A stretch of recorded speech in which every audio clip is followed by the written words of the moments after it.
to Curious Edu. So another day, another video, another topic. So अस्सलाम all viewers. So as you know that कि जैसा कि मैं पता है IBA की तरफ से देखिए 5 to 15 की मेट्रिकुलेशन की जो टेस्ट है वो कंडक्ट की गई। सो हमें टेस्ट मिल गया है। सो हमने सोचा कि सबसे पहले देखिए विद द सॉल्यूशन, सबसे पहले तो आपके साथ हम मैथमेटिक्स का जो सेक्शन है कंप्लीट सॉल्यूशन के साथ हम शेयर कर रहे हैं। यानी फ़र्स्ट सबसे पहले आपको विद सॉल्यूशन जो मैथ्स का पोर्शन मिल रहा है वो हमारे चैनल पे ही मिल रहा है। इसके अलावा देखिए कंप्लीट पेपर के सॉल्यूशन जितने और पार्ट्स हैं उनका भी सॉल्यूशन विद की हम इंशाल्लाह कोशिश करेंगे कि इवनिंग तक आपके साथ शेयर करें। तो सबसे पहले देखिए मैथ्स की तरफ आ जाएँ तो मैथ्स देखिए पूरा मैथ्स अगर आप टॉपिक पढ़ लें तो देखिए वहीं में से आया है जो लेक्चर्स हम पढ़ चुके हैं। यानी नंबर्स की बात हो रही है, ठीक है, और सेट्स की बात हो रही है। यानी ज़्यादातर सवाल आपके पास सेट में आए हैं, ज़्यादातर सवाल आपके पास सेट में से आए हैं। यानी पूरा टेस्ट हम मान लें बहुत ही आसान टेस्ट है। जो हमारे लेक्चर्स को देख रहा था उसके लिए टेस्ट, स्पेशली मैथ्स का जो टेस्ट है, इट मीन्स उसके 120 में से 18 या 19 तो ईज़िली आ गए होंगे। सो चलिए मूव करते हैं। सबसे पहला सवाल है, ठीक है, बहुत ही आसान है, बेसिक अर्थमेटिक में कि कहा जा रहा है द सिंबल, ठीक है, the symbol day dash represent. अब ये कौन सा सिंबल है? सेट में हम बहुत बखूबी पढ़ा चुके हैं। ये सिंबल हमें पता है शो करती है इंटरसेक्शन को, ये सिंबल हमारे पास शो कर रही थी यूनियन को। अब यहाँ पर सिर्फ ये पूछा जाएगा किसे रिप्रेजेंट कर रहा है, union of set, difference of set या इंटरसेक्शन ऑफ सेट। अब देखिए ये शो कर रही है इंटरसेक्शन ऑफ सेट, इसका मतलब यहाँ पर सी आपके पास एब्सोल्युटली करेक्ट है। कोई देखें इसमें थ्योरेटिकल सवाल नहीं है, बिल्कुल आसान सिंपल का आपसे पूछा गया है। क्वेश्चन नंबर 2 गिवन है, select the numbers are exactly divisible 5। अब वो नंबर बताएं जो 5 से एग्जैक्टली डिविजिबल हो सके। अब देखिए बहुत बड़े नंबर हैं, तो अगर आप देखिए डायरेक्टली इसे डिवाइड करने बैठे हैं तो यहाँ पर आपको ईजिली डिवीजन जो मेथड है, डिविजिबिलिटी की जो रूल्स हैं उन्हें अप्लाई कर दें। वी नो दैट 5 अगर डिविजिबल आपके पास डिवीज़र है, यानी अगर डिविजिबल 5 है तो याद रखें 5 उन नंबर्स को डिवाइड करेगा जिनके, याद रखिए पहली बात तो नंबर को समझने के लिए उसके जो है ना यूनिट नंबर को, यानी आपके पास आप कह सकते हैं उसके पास आपका उसके लास्ट नंबर पर फोकस करें। अब लास्ट नंबर देखिए 5 दो नंबर्स को डिवाइड करेगा, या तो 5 को डिवीजन के लिए लाजमी है जो लास्ट नंबर है यानी यूनिट नंबर है वो 0 हो या तो 5 हो। अब यहाँ पर फोकस करें तो पहला नंबर हमारे पास कौन सा गिवन है, ठीक है, पहला नंबर हमारे पास गिवन है 2 4 5 6 7। अब ये नहीं हो सकता। अब 2 3 0 5 0 9। अब देखिए 0 मौजूद है, इसका मतलब 100% यही है, आपको दूसरे ऑप्शन देखने की ज़रूरत ही नहीं। देखिए 0 5 उन्हीं को डिवाइड करेगा जिनके एंड में या तो 0 हो या तो 5 हो। अब आ जाएँ क्वेश्चन नंबर 43, बहुत ही आसान क्वेश्चन है ये भी। The correct order for operation in BODMAS. अब बोर्ड मास देखिए करेक्ट ऑप्शन बोर्ड मास में we know that BODMAS का पूरा फुल फॉर्म ऑलरेडी पढ़ा चुका हूँ मैं लेक्चर्स में। बी का मतलब है ब्रैकेट, ओ का मतलब है ऑफ, डी का मतलब डिवीजन, एम का मतलब मल्टीप्लिकेशन, ए का मतलब एडिशन, एस का मतलब सब्ट्रैक्शन है। मतलब आप देखें एडिशन, मल्टीप्लिकेशन, डिवीजन अब देखें नहीं है। बी में देखें brackets, order, division, multiplication, addition, फिर सब्ट्रैक्शन। बिल्कुल करेक्ट आपके पास ऑप्शन बी मौजूद है, ठीक है, ऑप्शन बी आपके पास और करेक्ट है इसमें। अब आगे मूव करें। अब यहाँ से पूछा जा रहा है choose a real number from the following. Real number का मतलब होता है देखिए imaginary number. Imaginary number we know that, देखिए इमेजिनरी नंबर कब क्रिएट होगा, इमेजिनरी नंबर तब क्रिएट होगा। अब देखिए 5 डिवाइडेड बाई 2 अगर आपसे डिवाइड करें, देखिए ये 5 में चलाएगा, 1 divide by 0 it becomes infinity, 2 3 equals to 2 एक स्टेटमेंट है। देखिए अब अंडर रेडिकल नेगेटिव 4, याद रखिए रेडिकल के अंदर नेगेटिव अगर नेगेटिव है तो रेडिकल के अंदर जो भी नंबर आ रहा है, ठीक है, वो इमेजिनरी नंबर आपके पास कहलाएगा। अब 45 आसान क्वेश्चन है जिसमें हमसे कहा जा रहा है the correct definition of a set of natural numbers. देखिए सेट ऑफ नेचुरल नंबर है, उसकी करेक्ट डेफिनेशन क्या बनेगी। क्वेश्चन ऑप्शन नंबर 1 है ऑल पॉजिटिव इंटीजर्स। अब हमें पता है देखिए नंबर्स पहला टॉपिक ये हमारे पास देखिए क्या था, नंबर्स, जिसमें हम बहुत ही बारीकी के साथ डीपली सारे नंबर्स को पढ़ चुके हैं। ए टू जेड मैं आपको समझा चुका हूँ, सिंपल समझा चुका हूँ, नंबर्स कहाँ से शुरू हैं, उनकी क्या आइडेंटिफिकेशन है। अब नेचुरल नंबर की बात और याद रखें natural number we know that natural number की निशानी होती है एन, ठीक है, ये स्टार्ट होते कहाँ से 1 से 1 2 और ये सो ऑन आपके पास चलते रहते हैं, ठीक है। अब इसमें वी नो द इंटीजर्स क्या है, बैकबोन ऑफ द नंबर्स में ऑलरेडी ये लेक्चर्स में डिस्कस कर चुका हूँ। अगर आपने लेक्चर नहीं देखा तो आप चेक कर सकते हैं, वही सवाल आए हैं जो लेक्चर्स में हमने डिस्कस किए हैं। अब देखिए ऑल पॉजिटिव इंटीजर्स, सारे पॉजिटिव इंटीजर होंगे एक्सक्लूडिंग, यानी एक्सक्लूड का मतलब है ज़ीरो के अलावा। यू नो दैट ज़ीरो के अलावा ही ये इसमें है, यानी ए आपके पास करेक्ट ऑप्शन इसमें मौजूद है, ए आपके पास करेक्ट है इसमें 45 में। देखिए 46 की तरफ आ जाएं। If a is equals to b a b c और and b is equals to a b c d, then इसमें से कौन सा करेक्ट है? ठीक है, अब यहाँ पर देखिए प्रॉपर्टी पूछी जा रही है। अब याद हो टाइप्स ऑफ सेट मैं पढ़ा चुका हूँ। अब भी थ्योरी ऑफ सेट्स का मैं ऑलरेडी एक चैप्टर जो है ना लेक्चर शेयर कर चुका हूँ, जहाँ पर मैंने a to z types of sets कौन से टाइप से फेयर कर जाओ। अब इसमें से कौन सा टर्म रहेगा? ए बी सी है और बी में ए बी सी डी। एक सेट देखिए छोटा, एक सेट बड़ा, इसका मतलब यानी कहीं ना कहीं बात हो रही है देखिए प्रॉपर या इम्प्रॉपर सेट की। ठीक है, अब यहाँ पर देखिए, अब ये कहा जा रहा है कि ए प्रॉपर सेट है बी का या बी प्रॉपर सेट है ए का। We know that proper set वो होता है जो छोटा सेट हो। अब ए छोटा सेट, इसका मतलब ए प्रॉपर सेट है बी का, बी उसका सुपर सेट कहलाएगा, यानी इसमें सी आपके पास एब्सोल्युटली करेक्ट है। आपको बात समझ में आ रही है? यानी क्वेश्चन नंबर 41 में आपके पास सी करेक्ट है, 42 में आपके पास बी करेक्ट है, 43 में बी करेक्ट है, 44 में ए करेक्ट है, 45 में ए करेक्ट है, 46 में आपके पास सी करेक्ट है। अब आगे मूव करें 47 की तरफ, 49, 48 की तरफ मूव करेंगे। तो देखिए 47, 45, 49 की तरफ आगे मूव करें तो हमारे पास मौजूद है। अब 47 में कहा जा रहा है, 47 में क्या जा रहा है? If x is equal to 2, 3, 5, 6 and y is equal to 1, 2, 3, 8, then y x union y. Union का मतलब देखिए क्या होता है, सभी सेट्स के एलिमेंट्स को मिलाना एक साथ। अब यहाँ पर मिलाना और तरतीब के साथ। अब तरतीब क्या होगी? 1, 2, 3, 4, 5, 6, 8। देखिए 1, 2, 3, 4, 5, 6, 8, 7 बीच में नहीं, इसका मतलब डी आपके पास यहाँ पर करेक्ट ऑप्शन मौजूद है।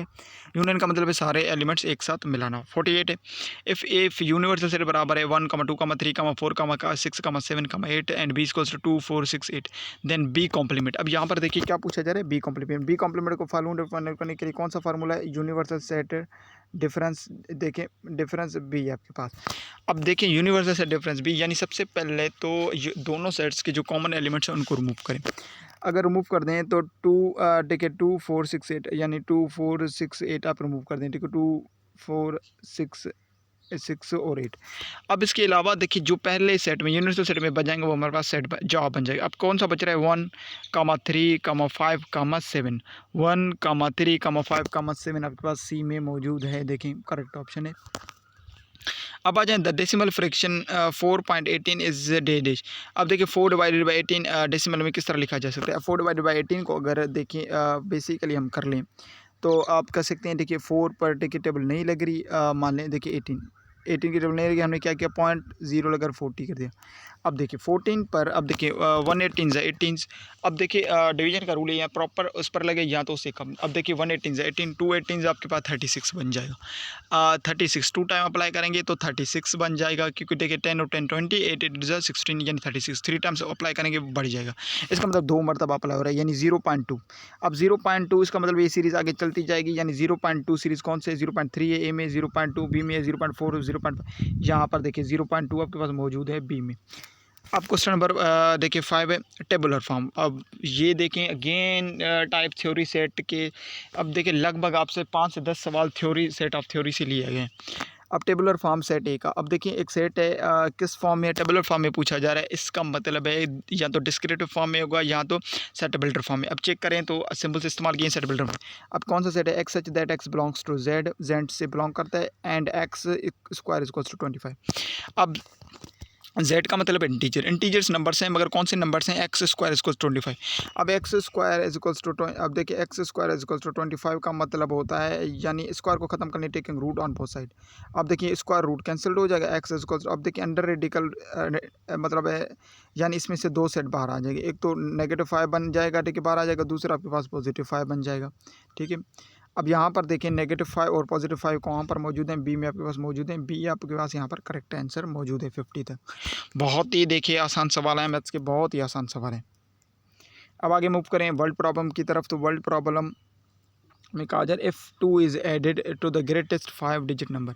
ग्रेटेस्ट 5 डिजिट नंबर का मतलब 1 2, ये ग्रेटेस्ट 5 डिजिट नंबर है। ठीक है, अगर कहा जाए इसमें 2 ऐड कर दें, अब ज़ाहिर सी बात है अगर 2 ऐड कर दें तो वो क्या बनेगा, 1 लेस देन ग्रेटेस्ट 6। जब एक देखिए ग्रेटेस्ट 6 नंबर से एक कम होगा, बी मौजूद है 1 less then smallest 6 digit number, smallest number से नो। वो अदर अगर 2 इसमें ऐड कर जाएँ तो ये जो 5 नंबर हैं ये 6 नंबर बन जाएंगे, ठीक है। यानी 1 मोर देन ग्रेटेस्ट 6 नंबर, यानी 6 नंबर से ग्रेटेस्ट देखिए 1 लेस देन स्मॉलेस्ट 6 नंबर नहीं, 1 more than greatest 6 number digit बन जाएगा, ठीक है। यानी 1 less than greatest 6 digit of less number, यानी 1 more than greatest number of 6 digits. B आपके पास हो जाएगा सी। अब आगे मूव करें, 52 है। 52 एक स्टेटमेंट है, इसमें कहा जा रहा है the statement that defines irrational. अब इरेशनल नंबर कौन से हैं, we know that irrational number देखिए दैट कैन बी, अब दोनों वो नंबर है जो ए पी अपन की फॉर्म में लिखे जाए, मगर रेशनल नंबर की एक खुसूसियत होती है, रेशनल नंबर आपके पास एग्जैक्टली डिवाइड होंगे, इरेशनल यानी डिवाइड नहीं होंगे। ये यानी रेशनल नंबर आपके पास टर्मिनेटिंग होते हैं, ठीक है, इसका मतलब रिपीटिंग होते हैं, और जो इरेशनल है वो नॉन टर्मिनेटिंग होते हैं, ठीक है, नॉन। अब यहाँ पर फोकस करें तो आपसे कहा जा रहा है कि बताएं कि ये क्या है। यानी देखिए आपके पास स्टेटमेंट बहुत ही आसान है, इरेशनल नंबर की बात पूछी जा रही है, इसका मतलब है देखिए इरेशनल का मतलब है सबसे पहले वो नॉन टर्मिनेटिंग नंबर होंगे एंड नॉन रिकरिंग आपसे कहा जा रहा है। अब बी में आपके पास कहा जा रहा है non terminating but recurring. Recurring का मतलब है जो बार बार देखिए रिपीट हो, नॉन रिकरिंग का मतलब जो रिपीट ना हो। अब देखिए बहुत ही इन्होंने डिफिकल्ट ऑप्शन यहाँ पर रखे हूँ। अब ये नॉन टर्मिनेटिंग हो, टर्मिनेटिंग का मतलब है वो देखिए आपके कहीं ना कहीं पर एंड उसकी हो मगर रिकरिंग हुआ। आपके पास यहाँ पर बी देखें करेक्ट ऑप्शन है इसका। अब देखिए 53 है the reasoning in which we generalize the statement is known as. अब देखिए वो रीजनिंग होता है जिसमें हम जनरलाइज स्टेटमेंट करते हैं, that is the what is that is the inducting देखिए रीजनिंग, उसे हम इंडक्टिंग रीजनिंग कह सकते हैं। देखिए where we reasoning in which generalise the statement है, ठीक है। अब क्वेश्चन नंबर 54 है if a union b equals to a then we can interrupt this as. अब देखिए अगर ए यूनियन बी के बराबर होगा तो हम इसे कैसे इंटरप्ट कर सकते हैं। अब इसे इंटरप्ट कर सकते हैं कि ए अगर बी के बराबर है, ठीक है, ए यूनियन बी बराबर है, इसका मतलब है ए ऑल्सो, ठीक है, हम कह सकते हैं कि ए यूनियन बी, ठीक है, बराबर है अगर बस मान लें आप ए की, ठीक है, then we can interrupt this as. Interrupt कर सकते हैं हमें इसे किस तरह, यानी अगर ए यूनियन बी ए के बराबर मान लें, ए और यूनियन बी का अगर आंसर, ठीक है, अब मान लें ए के बराबर कंसीडर कर लें। अब ए क्या होगा, ठीक है, ए इसका मतलब है उसका क्या होगा, ए और बी, मान लें ए के एलिमेंट है 1 और 2, ठीक है, बी के एलिमेंट है 1 2 3। अब इसका अगर यूनियन करेंगे 1 2 3 बन जाएगा, मगर ए आप मान लें उसका क्या बन जाएगा, सबसेट, ठीक है, यानी ए आपके पास यहाँ पर करेक्ट ऑप्शन है, A is a subset of B. 55 है there are more points lies on the same straight line are known. अब देखिए बहुत सारे पॉइंट जो like 3 or more than more point, देखिए 3 या 3 से ज़्यादा पॉइंट अगर एक स्ट्रेट लाइन में आ रहे हैं, ठीक है, that is known as the collinear points, इसे हम कोलिनियर पॉइंट्स कहते हैं। देखिए डेफिनेशन पूछी जा रही है। अब यहाँ पर 56 में 15 is 20% of what, 15 is 20% of. अब देखिए यहाँ पर एक हिस्सा दिया गया है, 15 आपको दिया गया है, 20% है किसका। अब देखें परसेंटेज से सवाल पूछा गया है, परसेंटेज अगेन हमारा लेक्चर ऑलरेडी शेयर है, सेट ऑलरेडी हम शेयर कर चुके, टर्मिनेट सारी चीज़ें पढ़ चुकी। अब देखिए 15 का मतलब है आपके पास पार्ट गिवन है, परसेंटेज गिवन है, इसका मतलब टोटल मिसिंग है। टोटल को फाइंड आउट करने के लिए कौन सा फार्मूला है, देखिए टोटल को फाइंड आउट करने के लिए फार्मूला होता है part into 100 divided by percentage number, ठीक है। यानी पार्ट क्या है 15 आपके पास, इंटू 100 आप कर लें, ठीक है, into 100 divided by percentage number क्या 20। अब देखिए 0 0 से कैंसिल, अब 1 2 2 10 पर 5 टाइम्स, अब 5 10 5 5 25, ठीक है, 2 अपर 1 5 5 और 2 75। अब 75 का करेक्ट ऑप्शन इसका है, ठीक है, बी, यानी 75 है जिसका 20% 15 बन रहा है। फार्मूला अप्लाई किया हुआ है हमने, ठीक है। 57 है। अब ये सवाल थोड़ा समझें, the statement of hilly mountains area -3 centigrade after a few hours it will drop down by 4 centigrade then the temperature will be. अब देखिए ये बहुत ही एक टिपिकल सवाल है। सवाल कह रहा है कि माउंटेन हिल्स की जो अब इस वक्त जो टेम्परेचर है, सपोज मान ले वो -3 डिग्री है, ठीक है, कितनी है -3 डिग्री, कुछ घंटों के बाद वो ड्रॉप हो रही है कितनी, देखिए 4 डिग्री। अब ड्रॉप का मतलब है अगेन कम हो रही है। अब ज़्यादातर स्टूडेंट ने यहाँ पर क्या किया होगा कि -3 गिवन है और -4 +4 लिख दिया होगा, और इसे कर दिया होगा कि 1 ये पॉजिटिव के बराबर आ रहा है, ठीक है, ऐसे। मगर that is not a correct answer. Drop हो रही है इसका मतलब अगेन उससे भी कम हो रही है। ड्रॉप हो रही है इसका मतलब है -3 था, अब अगेन -3 है, -4 अगेन ड्रॉप है, इसका मतलब है यहाँ पर -7 आपके पास ये टेम्परेचर बन जाएगी। डी करेक्ट ऑप्शन यहाँ पर मौजूद है। अब question number 58, the decimal number 139 will be written in the binary numbers. देखिए 139 को बाइनरी नंबर में हम किस तरह लिख सकते हैं। अब इसको कर लें अगर, बहुत ही आसान है। 139 का बाइनरी नंबर, ठीक है, बाइनरी नंबर किस तरह लिख सकते हैं 139 का। अब देखिए बाइनरी नंबर को जो आपको अगर पता होगा कि 139 का बाइनरी नंबर किस तरह निकाला जाता है। अब देखिए 2 का 2 बेस लेते हैं। अब देखिए 6 टाइम लग रहा है आपके पास, तो 12 आ रहा है। देखिए 1/19 बन जाएगा। अब 8 टाइम से लग रहा है, 9 टाइम से लग रहा है, 18 बन जाएगा, ठीक है, 1 रिमेनिंग बच जाएगा। अब 2 की टेबल 1 सर, इस पर देखिए कितनी 6 पर कितनी मरतबा लग रही है। 6 पर आपकी 3 टाइम लग रही है, 9 पर नहीं लग रही, 8 पर 4 टाइम से लगती है, 1 रिमेनिंग बच रहा है। देखिए अब 1 हो चुका है, अब 34 है। अब 34 पर कितनी टाइम लगी, 1 टाइम लग रही है, 1 अब पर 7 टाइम से लगेगी, 0 बच जाएगा, ठीक है। अब 17 पर कितनी टाइम लग रही है, 8 टाइम्स, 8 2 ज़ा 16, 8 2 ज़ा 16, 1 बच जाएगा, ठीक है, 1। अब 8 पर कितनी मरतबा लग रही है, देखिए 4 टाइम लग रही है, 4 टाइम लग रही है आपके पास, 0 बच जाएगा, ठीक है। 4 पर 2 टाइम लग रही है, 0 बचेगा, 2 पर 1 टाइम लग रही है, 0 बचेगा। अब आंसर क्या हो रहा है, देखिए आंसर हो रहा है 1 0 0 0 1 0 1 1। अब यहाँ पर देखिए ये आंसर आपके पास कहाँ मौजूद है, 1 0 0। अब 3 जीरो है, 1 के बाद 3 जीरो है, ठीक है, 1 के बाद 3 जीरो, उसके बाद 1 0 और 1 1 है, 1 0 और 1 1 है। तो आप यहाँ पर फोकस करें तो आपके पास ऑप्शन ए में ये मौजूद है, बाइनरी नंबर 58 में ए आपके पास करेक्ट आंसर है, ठीक है। अब आ जाएँ, अब देखिए मालूम, अब देखिए प्रोपोर्शन का सवाल है। हम already ratio proportion lecture share कर चुके। इफ़ 6 पाइप्स, अब देखिए 6 people dig a well 200 meter deep. अब देखिए 6 लोग हैं जो 200 मीटर एक कुआं खोद रहे हैं 15 दिनों में। The number of people that are required to dig the same well in 18 days. अब देखिए सेम वेल को 200 मीटर ही उसे खोदना है नीचे, ठीक है, मगर 18 दिनों में। अभी तो कितने लोग चाहिए, अब 6 लोग थे तो 15 दिन में वो कम कर रहे थे, इसका मतलब अब 18 दिन बढ़ा दिए गए, जाहिर सी बात है, तो जो लोग हैं वो कम हो जाएंगे, ठीक है, कम हो जाएंगे डायरेक्टली। अब देखिए जो वर्क होता है, वर्क इनटू आपके पास ऑल्सो बराबर होता है पीपल इनटू डेज, ठीक है, पीपल इनटू डेज हम कर लें। सिंपली मैं समझा रहा हूँ, people into days, work is equals to people into days. अब work into people into day पहले का कर लें। अगर 6 लोग हैं, ठीक है, 6 लोग हैं जो 15 दिनों में काम कर रहे हैं। अब देखिए आपके पास 6 15 आपके पास कितना बन रहा है, 90 बन रहा है, ठीक है।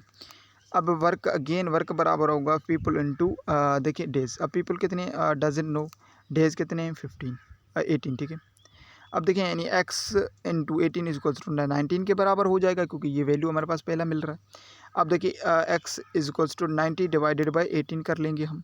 अब 118 से 18, अब 90 पर 5 टाइम्स लग रहा है, ठीक है, यानी आपके पास करेक्ट आंसर इसका क्या A5 मौजूद है। देखिए बहुत ही आसान क्वेश्चन था ये भी। आप मूव कर लें, तो आपके पास क्वेश्चन 16 और लास्ट है। Sana's school is 9 metre in the north and the market is 12 metre in the east of the her home. The distance between the school and the market. अब द डिस्टेंस बताना है school और market के दरमियान। Pythagoras theorem वाला formula apply हो रहा है, a square under radical a square plus b square वाला, ठीक है, under radical a square plus b square, यानी 9 का स्क्वायर कर लें प्लस बी क्या 12 का स्क्वायर कर लें, ठीक है। अब देखिए 9 का स्क्वायर आपके पास क्या हो जाएगा, 9 का स्क्वायर आपके पास इक्वल्स टू 9 का स्क्वायर आपके पास बन जाएगा 81, ठीक है, और 12 का स्क्वायर आपके पास बन जाएगा 144। अब 144 84 को आप ऐड कर दें, ठीक है, 1 और 5 आपके पास अनरेडिकल 5 बन जाएगा, 8 और 4 आपके पास 12 वन अपर यानी 225 रेडिकल। अब 225 अंडर रेडिकल में आ रहा है, ठीक है। अब इसमें से अब देखिए कौन सा नंबर है जिसका परफेक्ट स्क्वायर 245 होगा।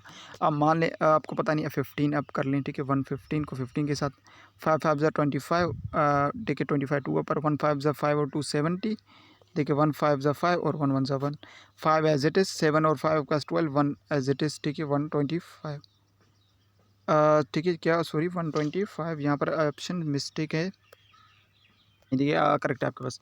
वी नो दैट, देखिए 15 का square, we know that 15 square is equals to 225, ठीक है, ऑलरेडी मैं आपको पहले पता थ्योरम ये करवा समझा चुका हूँ। So that is the correct so that is the complete solution of the today's paper matriculation category के लिए 21 जून को जो पेपर ली गई उसका ये कंप्लीट सॉल्यूशन था।